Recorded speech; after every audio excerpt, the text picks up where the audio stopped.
Assessing consequence of failure, COF, in risk-based inspection, evaluating failure impacts for effective risk management.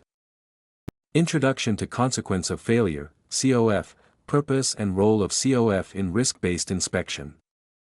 Consequence of failure, COF, analysis is a core component of a risk-based inspection, RBI, program and is used to understand and compare the potential impacts that may occur if equipment fails. Unlike probability of failure, POF, which focuses on how likely a failure is to occur, COF focuses on what happens after a failure takes place. The objective is not to predict exact outcomes, but to develop a realistic, repeatable, and comparable estimate of the severity of failure consequences across different equipment items. This allows organizations to prioritize inspection, maintenance, and mitigation efforts based on overall risk rather than likelihood alone. COF analysis typically addresses multiple impact dimensions, including safety and health effects on personnel and the public, environmental damage, and economic or business consequences such as production losses, repair costs, and reputational harm.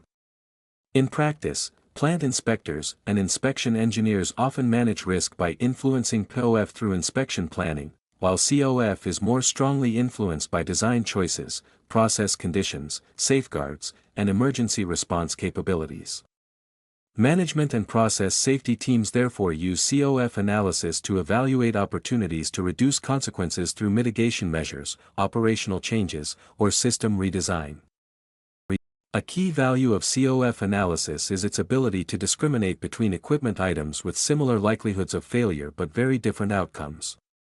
For example, a small leak of non-hazardous utility water may have negligible consequences, while a similar-sized leak of toxic or flammable hydrocarbons could lead to severe injuries, environmental contamination, or major financial loss.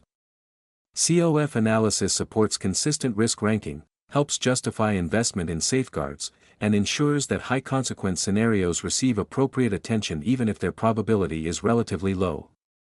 Ultimately, COF analysis strengthens decision-making by linking technical failure scenarios to real-world impacts that matter to safety, compliance, and business performance. Types of COF analysis, qualitative and semi-quantitative COF approaches. COF analysis methods exist along a continuum ranging from qualitative to fully quantitative approaches. Qualitative COF analysis relies primarily on expert judgment, experience, and high-level descriptions of hazards. Equipment items are grouped into consequence categories such as low, medium, or high, or ranked using letter-based scales. This approach is simple, fast to implement, and particularly useful when data is limited or when a screening-level assessment is required. Although qualitative methods are subjective, they can still be effective if clear definitions and consistent criteria are applied across the assessment. Semi-quantitative COF analysis introduces more structure and logic into the evaluation process. These methods typically use predefined failure scenarios and logic models to estimate consequences based on process conditions and material properties. Factors such as fluid type, operating pressure and temperature, inventory available for release, leak size, and dispersion behavior are explicitly considered. The results are often numeric, such as affected area or estimated cost, but are still grouped into consequence categories for ease of comparison and decision-making. The selection of a COF method should be driven by the purpose of the RBI study and the level of discrimination required between equipment items. Qualitative methods are well suited for early program development or high-level prioritization, while semi-quantitative methods provide greater consistency and transparency for detailed planning and justification of mitigation measures. Importantly, regardless of the method used, the COF approach must be documented, repeatable, and capable of distinguishing between low and high-consequence scenarios in a credible way. Units of measure for COF: safety, environmental, and economic measures. COF outcomes can be expressed using different units of measure depending on the nature of the hazard and the goals of the RBI assessment. Safety and health consequences are often represented by injury severity, ranging from first aid cases to fatalities or permanent disabilities. These may be expressed qualitatively using categories or numerically by assigning values linked to injury severity. Health consequences are closely tied to exposure to toxic substances and are often evaluated against established thresholds such as IDLH or TLV limits. Economic cost is one of the most widely used and versatile measures of COF because it allows different types of consequences to be compared on a common basis. Costs may include production losses, equipment repair or replacement, emergency response, environmental cleanup, fines, litigation, and long-term business impacts such as loss of market share or reputation. Although exact values are rarely known, using reasonable estimates or predefined cost ranges is generally more effective than relying solely on subjective descriptions. Environmental consequences are more challenging to quantify directly due to the lack of universally accepted units. As a result, environmental COF is often translated into cost-based measures that reflect cleanup, restoration, fines, and regulatory impacts. Another commonly used measure is affected area, which represents the physical area exposed to harmful effects such as toxic concentrations, thermal radiation, or overpressure. While affected area does not directly capture business impact, it provides a useful way to compare flammable and toxic scenarios in physical terms and supports consistent ranking within an RBI framework. COF effect categories: flammable, toxic, and environmental consequences. COF analysis must account for different types of failure effects, each with distinct mechanisms and impact profiles. Flammable events occur when a release is followed by ignition and can result in fires or explosions.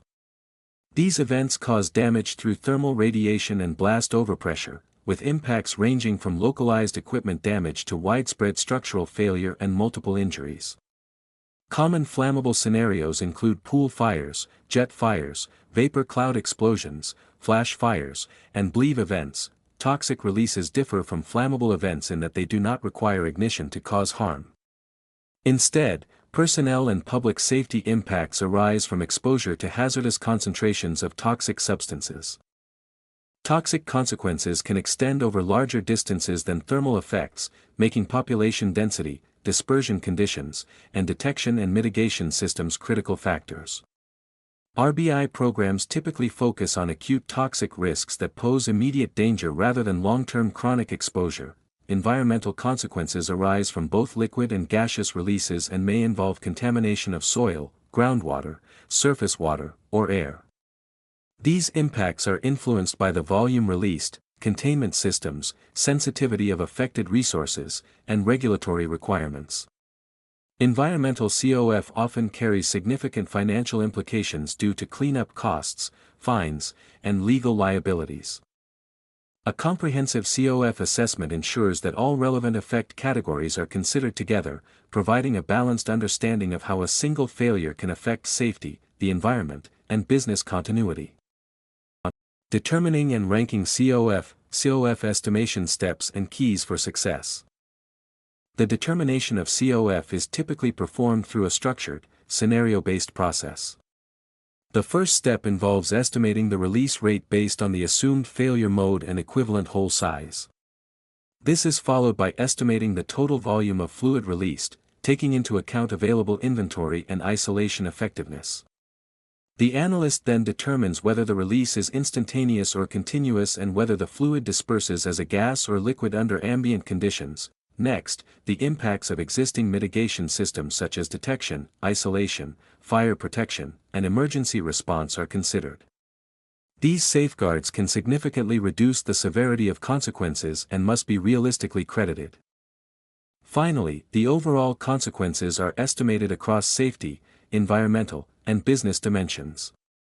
This process is repeated for all credible scenarios associated with a given failure mode to ensure that the full range of potential outcomes is understood. Successful COF assessment depends on several key practices. Analysts must identify all relevant scenarios and consequences, select an appropriate assessment methodology, and use consistent units of measure. Accurate estimation of discharge volumes, release rates, and dispersion behavior is essential. It is also important to recognize that COF categories are relative rather than absolute and should be used primarily for comparison and prioritization. By systematically accounting for escalation effects, knock-on impacts, and mitigation effectiveness, COF analysis becomes a powerful tool for improving risk awareness and supporting informed decision-making within an RBI program.